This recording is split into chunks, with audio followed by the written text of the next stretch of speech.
Dans la leçon précédente, nous avons parlé des principes de base du remorquage et du remorquage en ligne droite.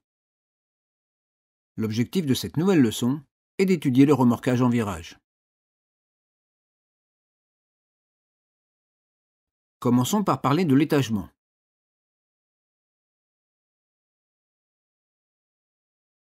La gestion de l'étagement en virage ne présente pas de différence avec ce que nous avons vu pour la ligne droite. La position correcte est un étagement nul, le remorqueur est en vue positionné sur l'horizon. Le principe de correction est le même, c'est-à-dire basé sur des ajustements d'assiette. Le risque majeur reste, comme en ligne droite, la position haute.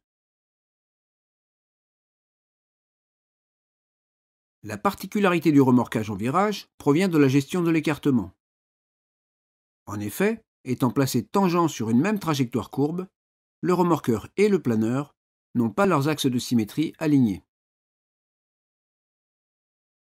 Le pilote du planeur ne voit pas le remorqueur positionné rigoureusement devant lui, mais légèrement décalé du côté du virage.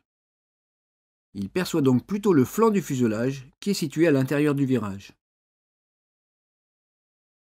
Le câble fait un angle avec l'axe de symétrie du remorqueur et un angle de même valeur avec l'axe de symétrie du planeur. La position du planeur doit être celle qui lui permet d'être sur la même trajectoire que le remorqueur, c'est-à-dire d'avoir le même rayon de virage. Cela correspond à un écartement nul. Si l'écartement n'est pas nul, les deux machines sont sur des trajectoires différentes, avec des rayons de virage différents. Le planeur et le remorqueur étant reliés par le câble, on pourrait penser qu'ils ont forcément des vitesses identiques. En fait, cela n'est vrai que s'ils sont sur le même rayon de virage. Dans les premières leçons, on a vu qu'en virage, l'aile extérieure vole plus vite que l'aile intérieure, car elle parcourt un plus grand chemin. Ici, le même phénomène se manifeste. Si le planeur se trouve sur une trajectoire extérieure, avec un plus grand rayon de virage que le remorqueur, sa vitesse va augmenter. De même, si le planeur se trouve sur une trajectoire intérieure, avec un plus petit rayon de virage, sa vitesse va diminuer.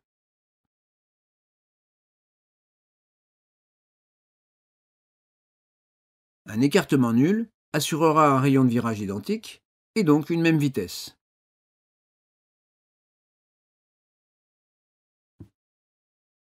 On a vu qu'en ligne droite, pour avoir un écartement nul, il fallait avoir une inclinaison nulle. Ce qui correspond en fait à avoir la même inclinaison que le remorqueur, puisqu'il est lui-même en ligne droite avec une inclinaison nulle. En virage, le principe est le même. Pour avoir un écartement nul, il faut que le planeur ait rigoureusement la même inclinaison que le remorqueur. Cela placera le planeur sur une trajectoire ayant le même rayon de virage que lui et permettra de conserver un écartement nul. En pratique, si lors d'un virage on constate un écartement à droite ou à gauche, on peut donc en déduire que l'inclinaison du planeur est différente de celle du remorqueur, et qu'il va falloir corriger cette inclinaison pour annuler l'écartement constaté.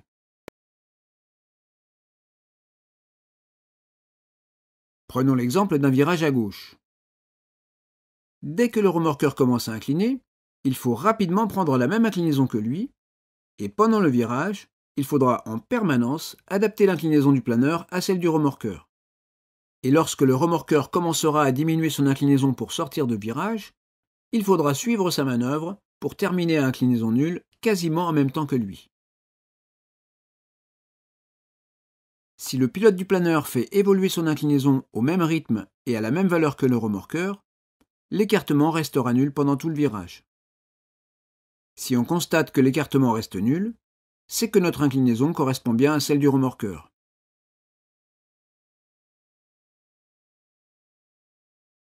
Si par contre on voit le remorqueur se décaler sur la droite et que son flanc gauche est de plus en plus visible, c'est qu'un écartement vers l'intérieur du virage apparaît. C'est la manifestation d'une inclinaison plus forte que celle du remorqueur.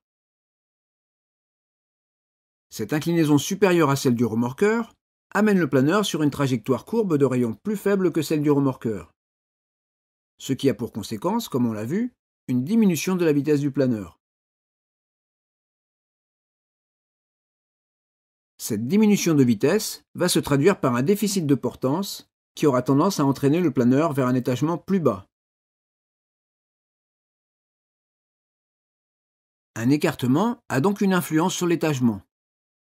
Mais dans le cas d'un écartement intérieur, cette variation d'étagement se manifeste vers le bas, ce qui ne présente pas de danger.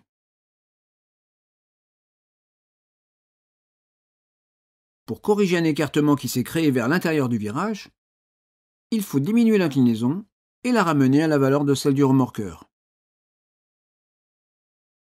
Cela ramène le planeur sur une trajectoire courbe de même rayon de virage que le remorqueur, ce qui réduit progressivement l'écartement. Il est à noter que la force de traction du câble joue également un rôle et aide à la réduction de l'écartement. En même temps que la correction d'inclinaison, il faut corriger l'étagement bas grâce à une légère variation d'assiette à cabrer qui devra être amortie un peu avant de retrouver l'étagement nul. Toujours avec notre exemple de virage à gauche, voyons maintenant le cas d'un écartement vers l'extérieur du virage. Si on voit le remorqueur se décaler sur la gauche et que son flanc droit est de plus en plus visible, c'est qu'un écartement extérieur apparaît. C'est la manifestation d'une inclinaison plus faible que celle du remorqueur. Cette inclinaison inférieure à celle du remorqueur amène le planeur sur une trajectoire de rayon de virage plus grand que celle de l'avion, ce qui a pour conséquence une augmentation de la vitesse du planeur.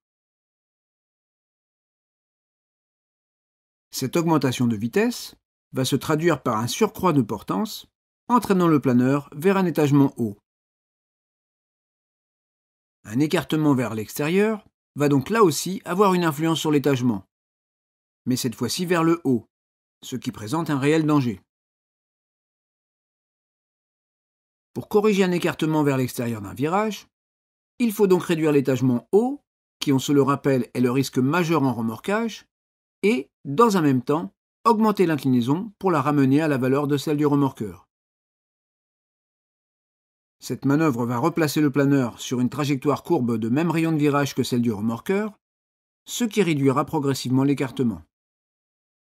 Comme on l'a déjà dit, la force de traction du câble va aider dans la réduction de cet écartement. Dans tous les cas, si un écartement ou la correction d'un écartement nous amène dans une situation scabreuse ou nous fait perdre la vue du remorqueur, il faut larguer immédiatement.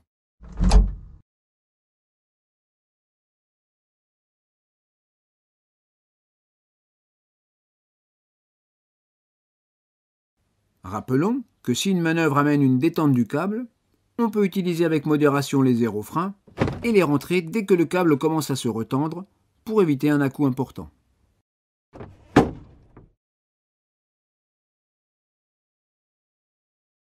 Rappelons aussi que si le crochet de remorquage n'est pas situé dans la pointe avant du planeur, une détente du câble peut générer un largage automatique.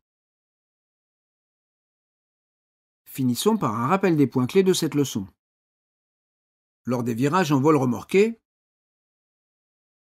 l'étagement se gère comme en ligne droite, en ajustant l'assiette et en annulant la correction un peu avant de revenir à un étagement nul. Pour garder un écartement nul, il faut faire évoluer l'inclinaison du planeur au même rythme et vers la même valeur que celle du remorqueur.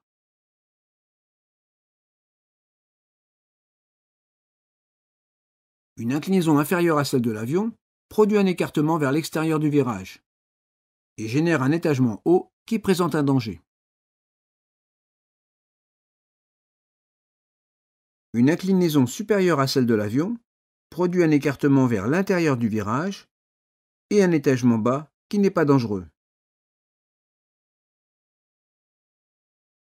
Et pour finir, les corrections d'écartement se font en ramenant l'inclinaison du planeur à la valeur de celle du remorqueur. Dans cette leçon, nous avons étudié le remorquage en virage. Dans la prochaine leçon, nous parlerons du largage.